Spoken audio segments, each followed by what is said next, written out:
Boa noite, meus queridos irmãos. Que o Mestre Jesus nos abençoe a todos. E que possamos sair daqui hoje, nessa noite, dessa casa, mais fortalecidos na fé, com mais esperança em nossos corações. Eu gostaria primeiramente de agradecer pelo convite ao meu nobre colega José Luiz, que por acaso eu conheço desde que eu tinha 9 anos, ou seja, dá para perceber que faz muito tempo, né? Não vou dizer quanto, porque senão vocês vão, né, para viagem, não nossas idades, né, João? Me deixou sem graça agora. Ele disse que ele tinha 3 anos só e eu tinha 9.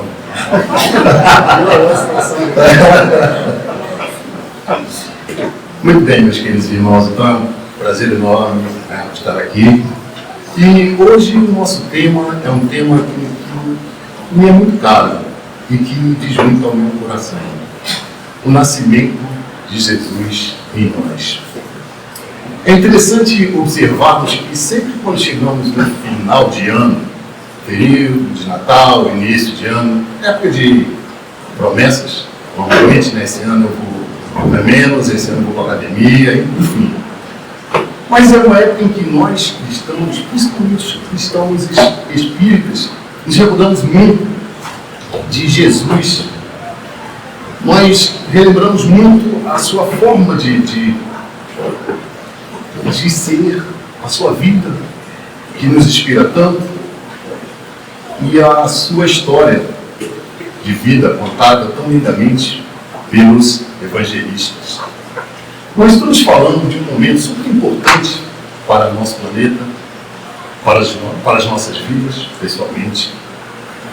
Estamos falando de um momento que é o nascimento de Jesus.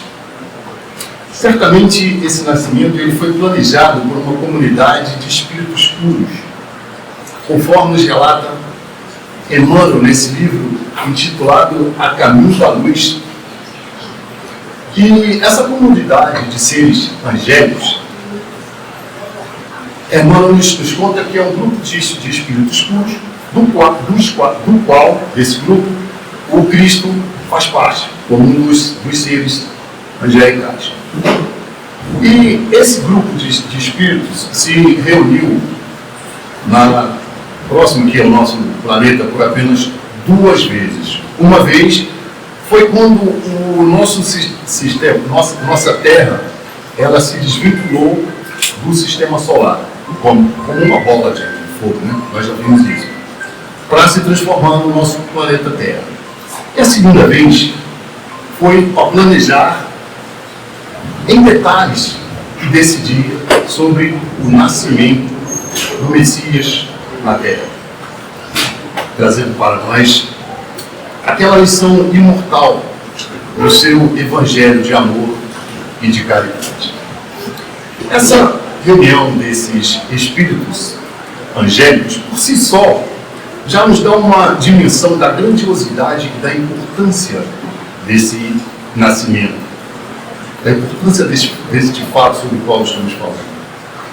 E, como eu já mencionei, da importância desse fato, desse nascimento para nós. É sobre isso que nós vamos refletir hoje, sobre a importância do nascimento de Jesus em nós. Nós iremos começar com uma pergunta que irá pautar todas as nossas reflexões. Quando e onde nasceu Jesus? Não precisam me responder, fiquem tranquilos. Com certeza, a maioria aqui me responderia: Jesus nasceu em Belém, na Judéia, há cerca de 2023 anos, no dia 25 de dezembro. Adivinhei, né? Muito bem. Na verdade, existem várias controvérsias sobre essa data. Porém, não são as datas que vai nos interessar. Nós não vamos entrar no mérito das datas. Até porque não são as datas que nos importam, e sim a mensagem que o Cristo trouxe. Nossa reflexões de hoje estão pautadas no Evangelho de Lucas, que é o que trata do nascimento do Cristo. Okay? Nós vamos refletir sobre aquele Galileu que disse: eu sou o caminho, a verdade e a vida. Ninguém vem ao Pai senão por mim.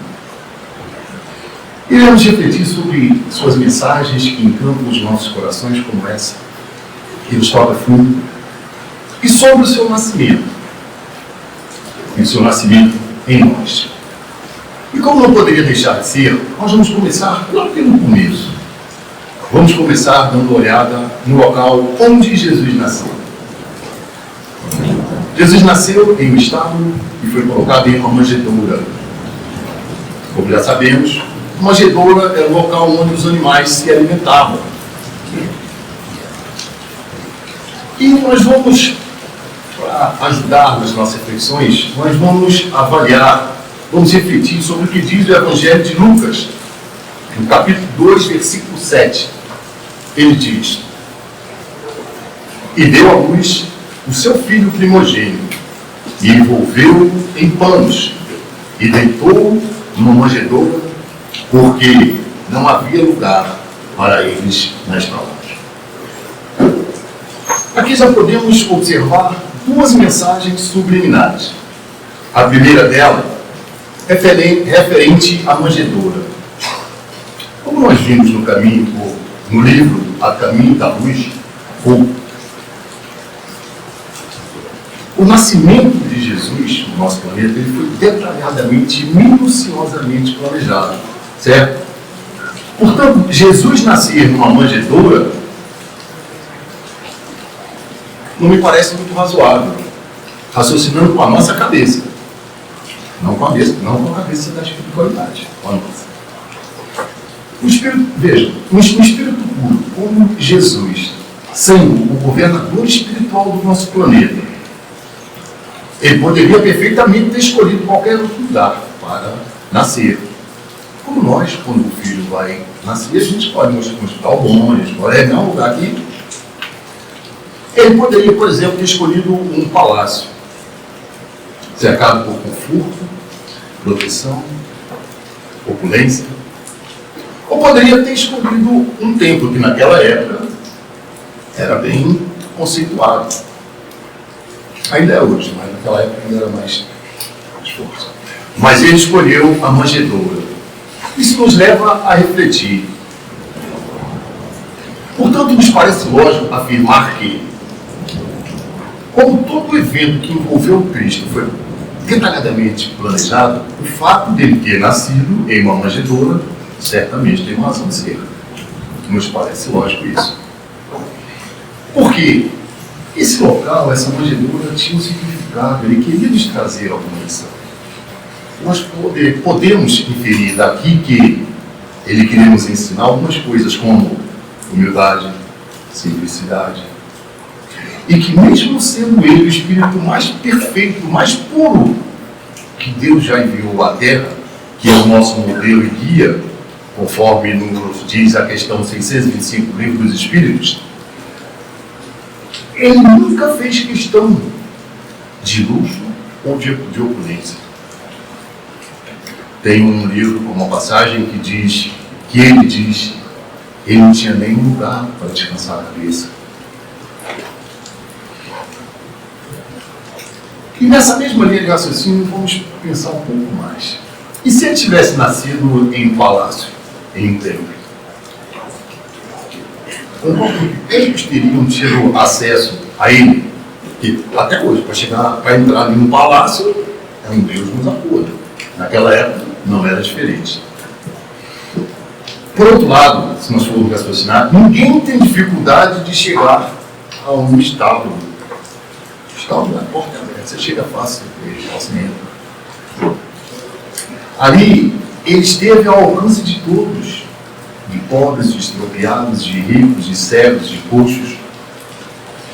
Percebe? Vejam que essa é a primeira mensagem que o menino Jesus nos deixa. Assim era naquele tempo e assim é hoje. Todos nós temos acesso a Jesus basta que o procuremos. Uma segunda mensagem que eu gostaria de trazer para as nossas reflexões, essa me bate mais forte ainda, é a que faz referência à falta de lugar na estalagem. A gente reflete, mas como assim? Como que não tem lugar na estalagem para um ser divino como Jesus? Isso é meio insano. Até porque foi tudo extremamente planejado. Como é que não planejaram um espaço para ele nascer? Aqui nós podemos fazer uma relação com a falta de lugar. Vejam só que interessante. Faltou espaço na estalagem para o Cristo. Aí a gente, de uma certa maneira, a gente acha meio absurdo. Agora vamos fazer um raciocínio da seguinte maneira. Muitas das vezes falta lugar para Jesus nos nossos corações. Aí muitos dirão, o meu está sendo lugar para ele. Agora, como sabemos, muitos corações são semelhantes ao mundo. São semelhantes a essa estalagem. Por quê? Como Belém, a estalagem estava lotada, com as portas fechadas, sob a alegação de que estava lotada.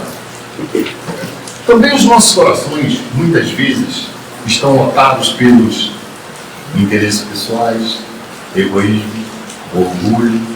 Estou muito atarefado agora para procurar Jesus. Quem já não se viu diante de uma situação semelhante? Pelo menos eu já me vi várias vezes. E principalmente, desejo exacerbado nas conquistas materiais. Nossa, quantas vezes a gente se vê. Agora eu não tenho tempo porque eu preciso estudar, porque eu preciso passar no concurso. Agora eu não tenho tempo, eu tenho que trabalhar para criar meus filhos. Veja, o foco na existência atual, um foco material. Nós vamos comparar com essa frase aqui, também não tem lugar, porque eu não tenho tempo para isso agora. Daqui a pouco, quando eu me aposentar, sim, aí eu vou me voltar para Jesus. Observe que eu falei em detrimento das conquistas. Nós temos um desejo exacerbado pelas coisas materiais em detrimento das coisas espirituais. Veja que eu usei uma palavra bem mais exacerbada. Por quê? Não tem nada errado com a gente querer viver no mundo utilizando as coisas desse mundo. Veja, Evangelho segundo o Espiritismo, capítulo 17, se não me falha a memória, tem 10, intitulado O Homem no Mundo. Veja que a espiritualidade tomou cuidado de nos trazer a informação de que nós estamos no mundo, nós temos que viver de acordo com o que o mundo nos oferece. O que não é razoável? O desequilíbrio, o exagero. Eu só sou matéria, espírito esquece. Percebe? É disso que eu estou falando.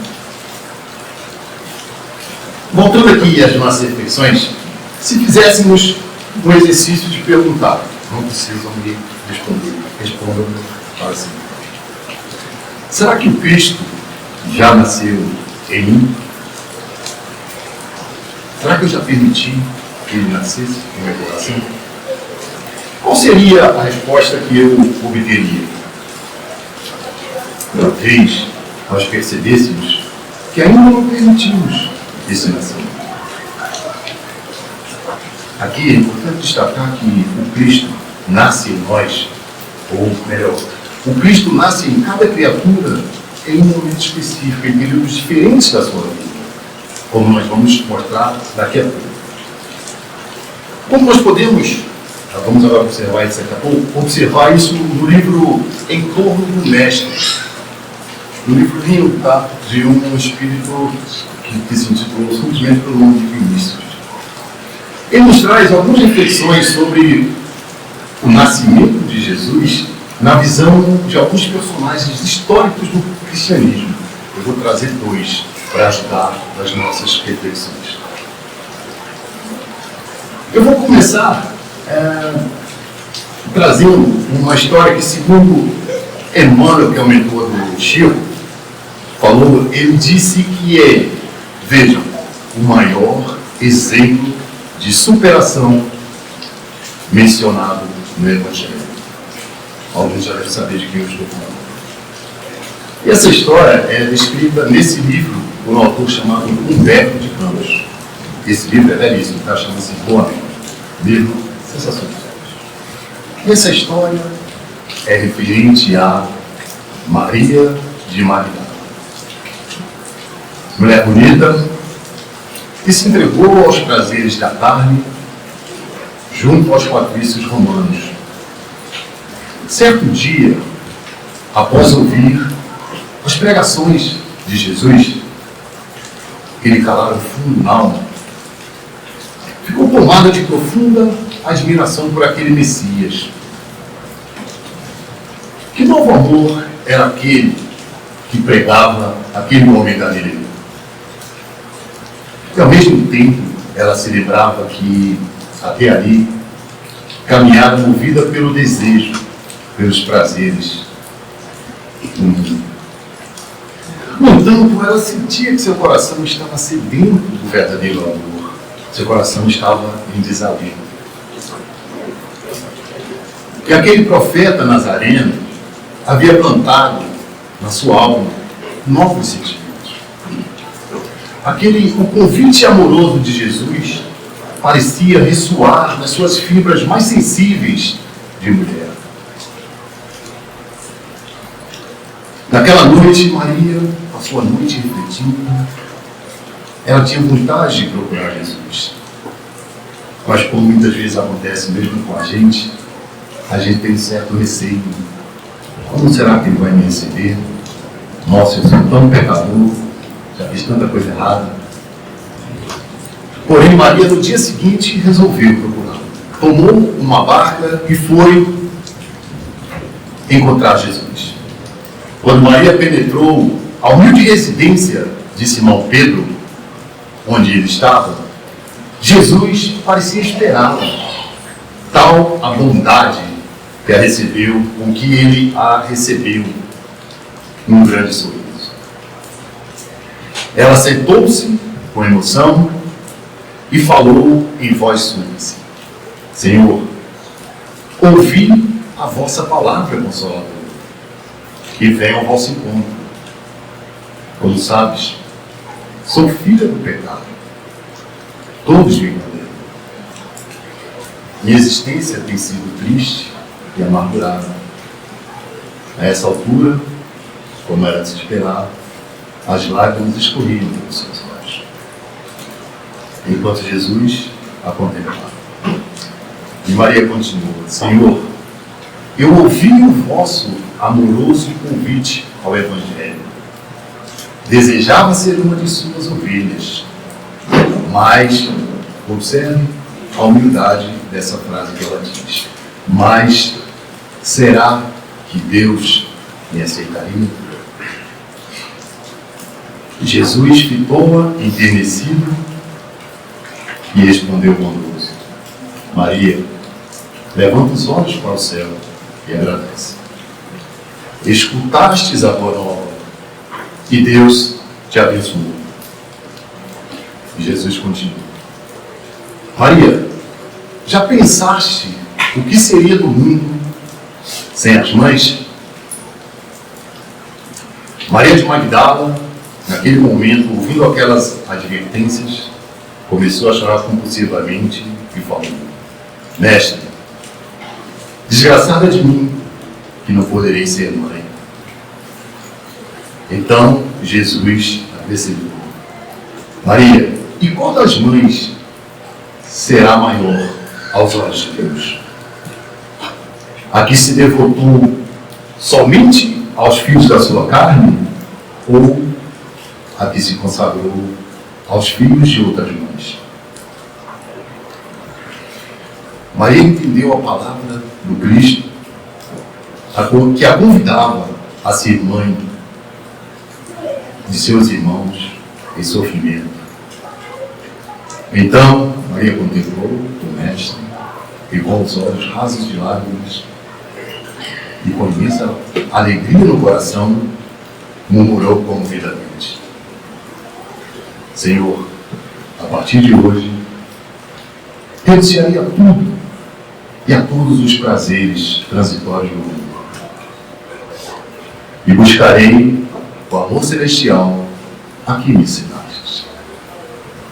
Acolherei como filhas as filhas em sofrimento, as almas sofridas.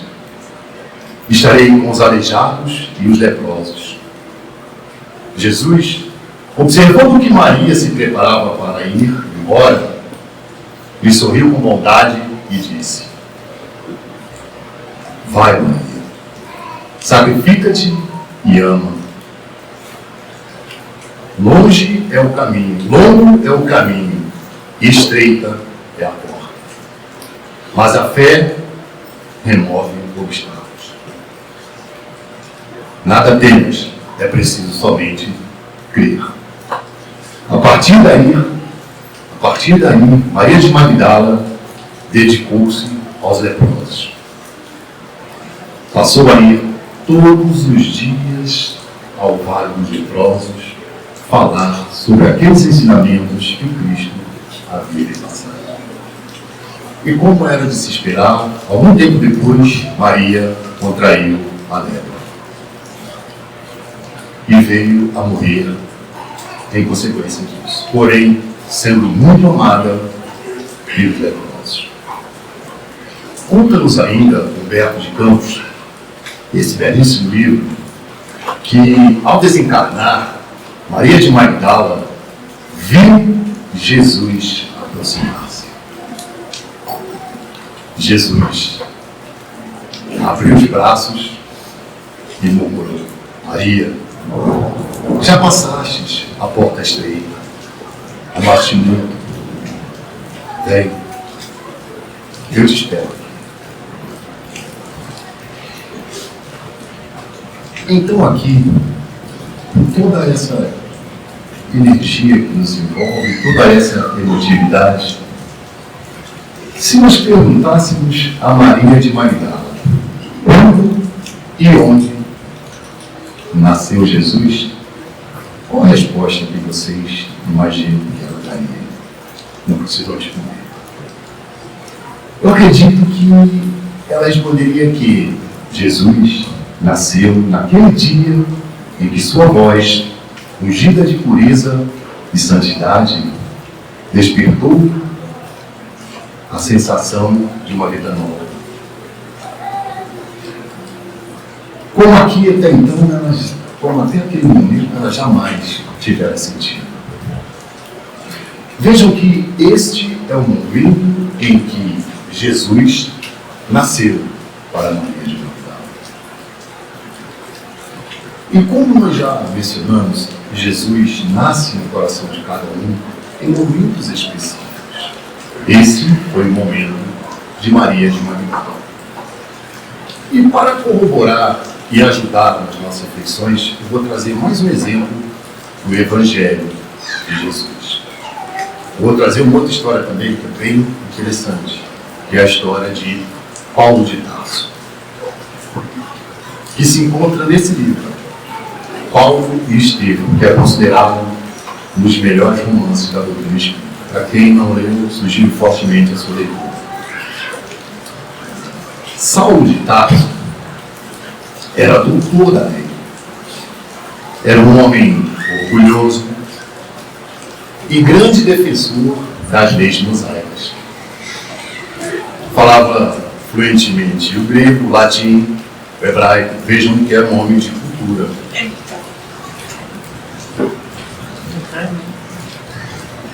E que estudou por muitos anos o Antigo Testamento. Então ele era um homem muito bom de dialética. Ele era membro do Sinédrio em Jerusalém, o que já era uma posição de grande prestígio no meio de Israel. Ele era judeu, praticante, e era muito preocupado com a observância das leis mosaicas. Era de família rica e tinha a cidadania romana. Então veja que não era qualquer um, ele era um cara poderoso. E pasme, ele tinha uma autorização por escrito do Sinédrio para perseguir os cristãos. Isso nos narra Emmanuel desse livro. Assim, seguindo por suas ordens, os soldados iam com ele, entravam nas casas das pessoas simplesmente por serem seguidores do Cristo. Abusavam de suas mulheres, maltratavam suas crianças de forma covarde e, além disso, aprisionavam os seus esposos, o que consequentemente fazia com que a família perdesse a sua renda, porque naquela época, não havia de regra, o homem era o arrimo da família. Saulo de Tarso desencadeou séria perseguição aos seguidores do Cristo. E ele considerou, segundo o nosso romance, seu primeiro grande triunfo quando ele apedrejou um jovem chamado Gesiel, que depois, por uma série de acontecimentos que eu não vou falar, para deixar vocês com vontade, o romance, depois altera o seu nome para Estevão. E Estevão, Gesiel, Saulo não sabia, mas ele era irmão da noiva dele, da mulher que ele amou, a única mulher que ele amou na vida. Só que por algumas razões, o irmão se separou dela e ela deixou de saber dele. Ela só veio encontrá-lo quando Saulo havia ordenado o seu apedrejamento. Então é uma história extremamente comovente. Só que numa dessas perseguições aos cristãos, Saulo está a caminho de Damasco, na Síria. Ele vai com vários guardas, levando uma autorização para prender vários cristãos. Dentre eles está um específico, que daqui a pouco nós vamos saber por que ele é interessante nessa história. Ele chama Ananias. Só que, em pleno meio-dia, Saulo é surpreendido por uma luz imensa. Só que era uma luz daquele a quem ele perseguia. Ele vê aquela luz forte que bate nos seus olhos, o cavalo empina, ele cai. E quando ele olha para aquele homem, aquela figura de majestosa, dando-lhe a impressão de que descia dos céus ao seu encontro. Ele percebe que a sua túnica era feita de pontos luminosos. Os cabelos, ao estilo nazareno, caíam aos seus ombros. Os olhos magnéticos emanavam de simpatia e de amor. Iluminavam sua fisionomia terna, porém com uma certa tristeza no seu olhar. E Saulo, caindo do cavalo, ouviu uma voz que lhe dizia: Saulo, Saulo, por que me persegues? E Saulo pergunta: quem és, Senhor? A voz responde: eu sou Jesus, a quem tu persegues. E Saulo, tremendo e atônito, disse: Senhor, que queres que eu faça? Jesus então lhe respondeu: levanta-te, entra na cidade, e lá te será dito o que deverás fazer. Aí Saulo se ergue de onde havia caído com seu cavalo e percebe que está sem visão, está cego. Aí um dos seus guardas o acompanha até uma estalagem, ele se hospeda e fica lá. Aqui eu gostaria de fazer um pequeno parêntese. Observe que, lembrem do que eu falei de Saulo, um homem poderoso, extremamente arrogante, orgulhoso, mas ele tinha algo, ele era muito decidido em seguir aquilo que ele acreditava. E para ele, o correto e o certo era a lei de Moisés. Então ele fazia cumpri-la a pé e fogo. Quando ele encontra Jesus, apesar do seu orgulho, ele não contesta.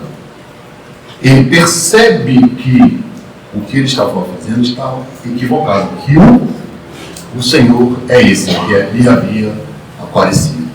Ele não contesta. Outra coisa que nós podemos refletir: por que será que o Cristo deixou ele 3 dias numa estalagem sozinho e cego? Vocês já tentaram refletir com os olhos fechados? Isolado no quarto? Você concorda que você reflete muito mais do que você está vendo as coisas se passarem? Foi essa a ideia.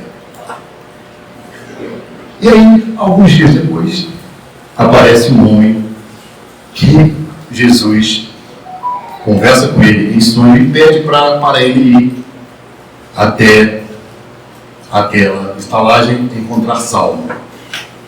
Só um parênteses. Vamos colocar no lugar de Ananias. Saulo, um dos maiores perseguidores de cristãos. Ele prendia, apedrejava, matava. E Ananias é cristão. No mínimo, quando Cristo falava, você vai lá encontrar com Saulo, no mínimo ele deve ter pensado, meu Deus, é agora que eu estou feito. Mas em momento algum ele duvidou. Sim, Senhor. E foi. Mesmo sem saber o que o esperava. Veja o que é acreditar no Cristo. Percebe?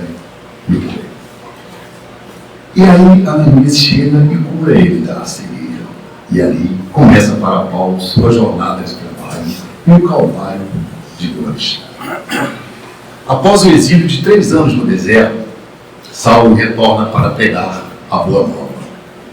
Aquele Jesus a quem ele tanto perseguira, na pessoa dos seus seguidores, tornou-se agora o seu Senhor. E a partir daí, Saulo torna-se o maior divulgador da doutrina do Evangelho de Jesus. Segundo a literatura, Paulo enfrentou grandes distâncias percorrendo para divulgar o Evangelho de Jesus. Só ressaltando que naquela época, ou você ia a pé, a cavalo, ou numa embarcação, que não era tipo hoje a gente tem as embarcações. E a literatura também nos conta que por 3 vezes a sua embarcação naufragou em alto mar.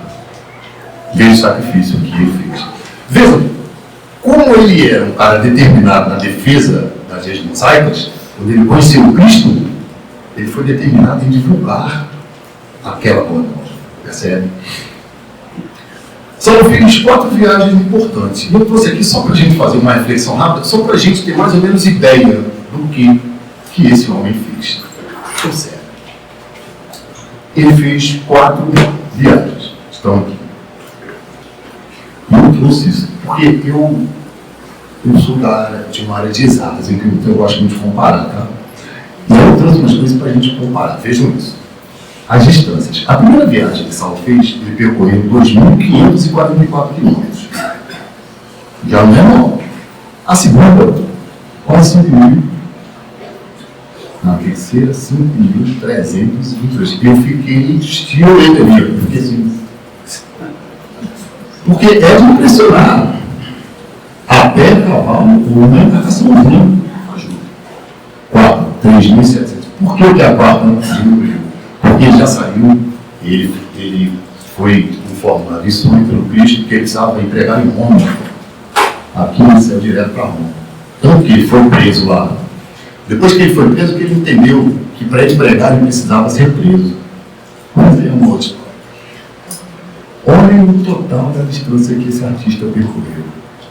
16.547 quilômetros. Aí, eu achava que o meu cara de comparação falou, 16.000 é coisa dessa, mas deixa eu fazer uma comparação. Eu trouxe um mapa do Brasil. A maior distância que eu tenho no Brasil é essa aqui, ó.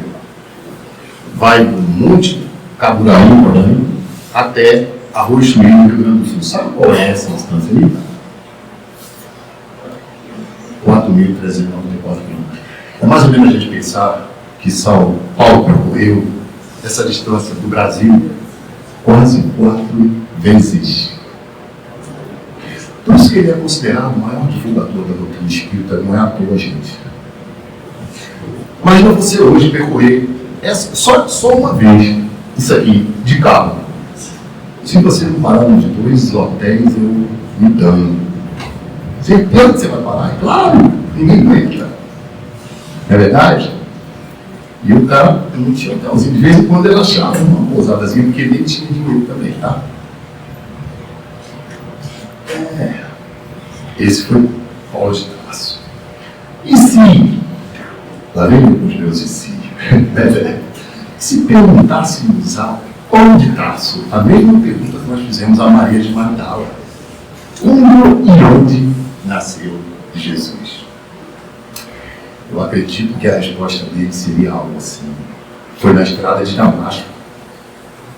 Quando ele salva um homem orgulhoso, intolerante e fanatizado, por uma causa inglória. Se viu envolvido naquela luz divina. Este foi o momento em que Jesus nasceu para Paulo de Tarso. Como eu já tinha dito, vejam que para cada pessoa, o momento do nascimento de Jesus é uma coisa pessoal. Tanto para Maria de Magdala como a Paulo de Tarso, Jesus nasceu em momentos diferentes, momentos distintos.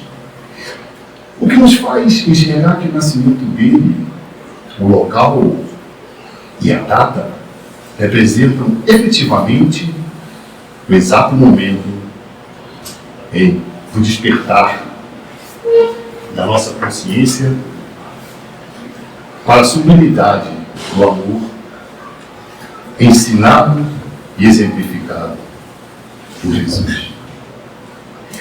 Esses dois exemplos mostram principalmente que Jesus nasce para cada um de nós em momentos diferentes, em momentos distintos e principalmente em momentos especiais. Às vezes numa mensagem que nós ouvimos, às vezes numa palestra que assistimos, às vezes num livro que lemos, e muitas das vezes quando uma enfermidade ou uma dor nos visita. O Evangelho diz que não vem pelo amor, vem pela dor. Eu sou um exemplo clássico e típico de quem chegou pela dor. Tive câncer 4 vezes. Aí já viu, né? É que logo você fala, acho que Deus está querendo mandar um recado. Você fica esperto. E aí, eu gostaria de, nessa linha de raciocínio, seria interessante cada um de nós novamente se perguntasse, após todas essas reflexões: será que a vida que eu levo, do jeito que eu levo, Jesus já nasceu em mim, já nasceu no meu coração? Será que o Cristo corresponde para mim a uma realidade vivencial? Ou será que ele ainda é apenas uma imagem reverenciada em um altar? E são reflexões que a gente precisa fazer. Mas é eu comigo, você com você, cada um consigo. O que é Jesus Cristo para mim? Então, nesse mundo moderno, de tanta correria, de tanta velocidade, internet, que cada cristão consciente do quanto representa para si a mensagem de Jesus, possa se perguntar: será que eu já permiti que ele nascesse em meu coração? Será possível que o Cristo já existe em mim? E a partir daí, nós poderemos dizer que a nossa estalagem, lembra, não está lotada, que tem espaço para ele. Que tem espaço para a entrada do governador do nosso planeta, que se dispôs pessoalmente a estar conosco. Para nos deixar essa mensagem que foi sendo desdobrada com o tempo, mas que hoje o Espiritismo, essa doutrina fantástica, ela nos traz despida de misticismo pelas vozes do alto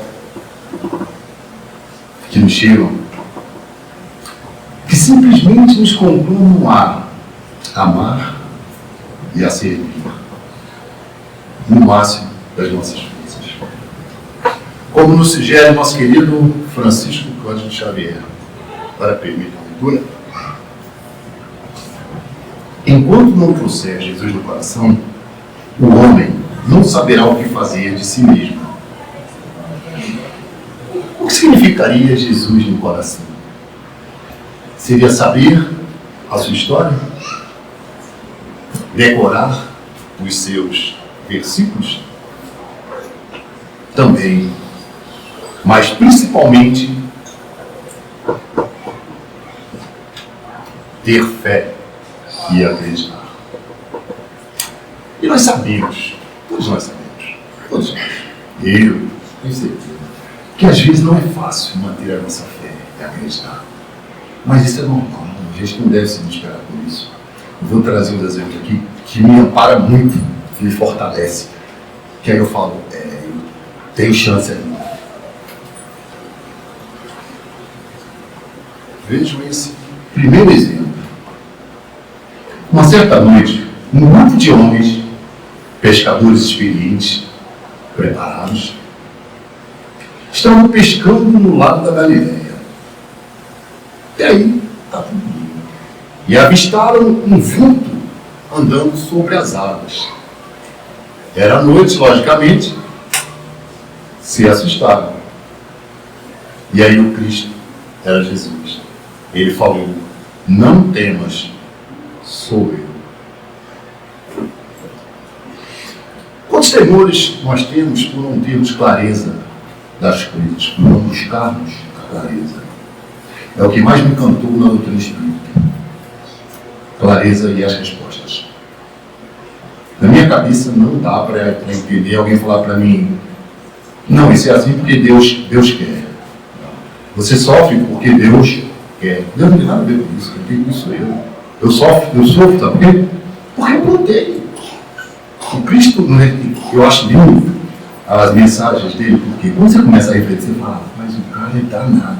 O que ele falou? Ele falou, olha, meu querido, o plantio é opcional. Você escolhe o que você vai plantar. Agora, tem uma coisa. A colheita é consequência do que você plantou. Não tem conversa. E é justo, concorda? E é justo. Que eu que plantei, fui o responsável, que eu responda pela colheita. Não é porque Deus quer. Lembremos, Deus é soberanamente justo e bom. Nunca esqueçam disso. A justiça de Deus é boa. A justiça divina é boa. E a bondade divina é justa.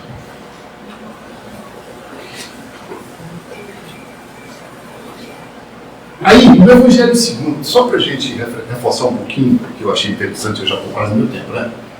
Deixa eu dar também.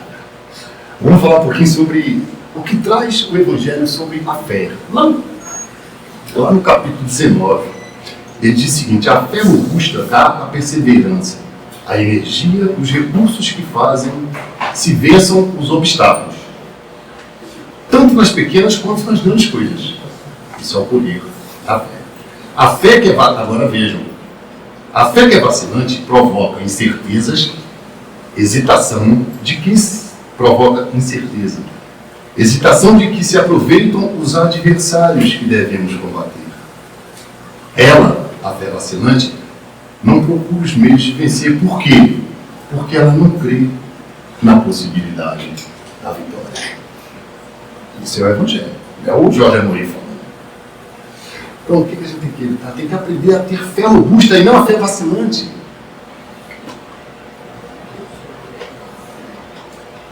Agora, esses mesmos homens que viram Cristo, olha, essa eu acho sensacional, porque nessa eu me vejo. Esses mesmos pescadores experientes, coisa linda, estavam no barco pescando de noite. Quem estava junto com eles? Jesus. Coisa linda, Jesus. O próprio Cristo, tudo certo. De repente começa uma tempestade. O barco vai, a água vem por cima e eles, mesmo sendo os pescadores experientes, falaram, agora nós vamos morrer. Vamos morrer, tão frio e tal. Acorda o Cristo naquele desespero, Jesus, pelo amor de Deus, nós vamos morrer. O que essa frase que ele diz, toda vez que eu estou numa situação complicada, eu me lembro dela. Aí o Cristo disse a eles, por que temeis, irmãos convosco? Lembra lá no começo, quando eu disse que o Cristo estava em todos nós? palavras dele, não é de ninguém. Por que temeis, eu não estou convosco? E com essa frase ecoando em nossos espíritos, nós teremos Jesus no coração. Porém, apenas recitando, assistindo, sem participar e sem permitir que ele cresça em nós, ele estará sempre somente no nosso intelecto, na nossa vontade. E Jesus tem que estar aqui no coração. Não precisamos ter uma envergadura de uma Maria de Marial, de um Paulo de Tarso. Não precisa. Nós só precisamos sentir o Cristo, viver Jesus. E por fim, fechando as nossas reflexões, eu trago uma linda mensagem de Pedro na sua primeira epístola, que diz: acima de tudo, porém, tende amor intenso, uns para com os outros, porque o amor cobre uma multidão de pecados. Que o Mestre Jesus abençoe a todos.